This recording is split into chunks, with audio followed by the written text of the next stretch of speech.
আমাদের মাননীয় প্রধানমন্ত্রী সাধারণ কোনো প্রধানমন্ত্রী নয়।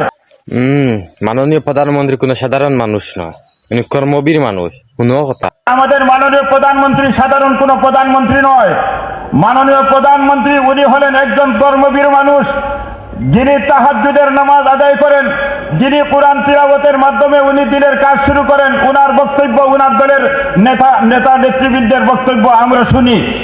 ওই রকম প্রধানমন্ত্রীর সামনে যদি এই বক্তব্য বিষয় যদি কোনো বাজেট মাননীয় মেয়র মহোদয় যদি উপস্থাপন করেন, আমি আবারও আল্লাহর কসম করে বলতে পারি, মাননীয় প্রধানমন্ত্রী। ঠিক আছে বাহ মুল্লা বেটা, মাননীয় প্রধানমন্ত্রী আসলে কোনো সাধারণ মানুষ না, কোনো সাধারণ প্রধানমন্ত্রী না, তাই না আসলে কর্মবীর মানুষ।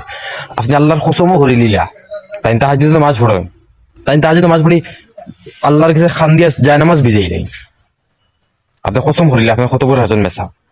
আপনারা একসময় হাসিনার দালাল, একসময় বিএনপির দালাল, আপনারা একসময় ভারতের গুলামি করেন। আর কিতা কর্তা আগে তো আসলে হাসিনার পক্ষে, এখন তো এই লোকে হাসিনার বিরুদ্ধে, এখন খালেদার পক্ষে।